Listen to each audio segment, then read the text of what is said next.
Voilà les images de ce départ de la 4e édition de la Transmartinique que vous pouvez retrouver bien sûr sur le site www.canalplus-caraïbes.com.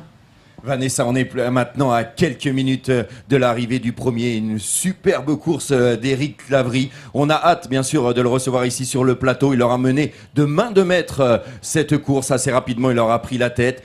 45 minutes derrière, c'est Antoine Guyon qui fait aussi une course. Il est dans ses objectifs. Il avait annoncé moins de 17 heures. Absolument. C'est ce qu'il réalisera. Et puis notre Patrick Bohard, notre guerrier, notre fondeur, notre jurassien, 10 minutes derrière Antoine. Il ne lâche pas malgré la difficulté. On est prêt à vivre là bientôt des moments historiques ici sur cette 4e édition, ici du côté de la plage de Sainte-Anne.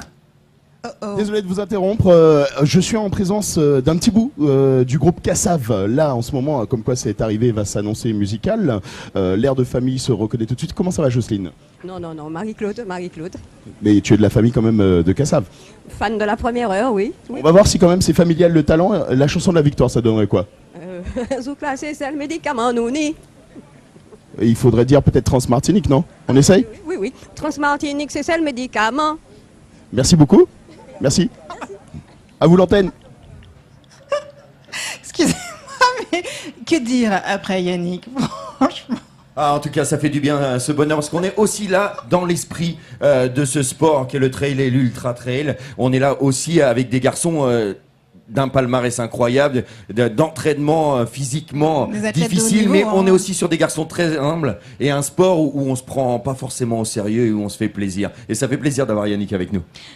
Marc, vous qui avez couru aujourd'hui, vous avez croisé, à part Eric avec qui vous avez couru, vous avez croisé d'autres coureurs?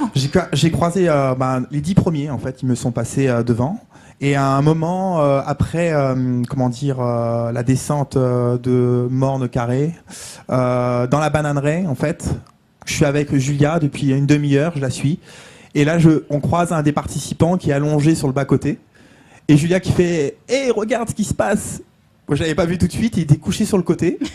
Et là, je vais vers lui, parce que je suis plus frais, j'accélère, je vais vers lui, je lui tape l'épaule, il se réveille, en fait, il dormait. Et, il dormait tranquillement, sereinement. Et là, il me dit, je suis fatigué, je suis vraiment très fatigué. Et je lui dis, mais ça va? Il me dit, oui, ça va, tranquille, mais j'en peux plus. Mais je lui dis, mais non, tu peux, vas-y. Et en fait, il s'est relevé, et en fait, on est parti, et j'ai vu qu'il nous suivait de loin, quoi. Non, mais c'est sur le premier regard, j'ai été surpris parce que c'est la première fois que je voyais un participant allongé. Ouais, ça fait Ça doit faire moins mal, sûrement. Effectivement. Mais alors, cette course, évidemment, là, on parle de la tête de la course, donc évidemment, ils ont des scores impressionnant, une résistance physique impressionnante, mais évidemment pour la Transmartinique il y a un peu tous les niveaux, enfin tous les niveaux, ça reste des très bons niveaux, mais tous ne sont pas aussi rapides, et on va voir les impressions justement d'une mère de famille qui court elle aussi cette année la Transmartinique. Regardez.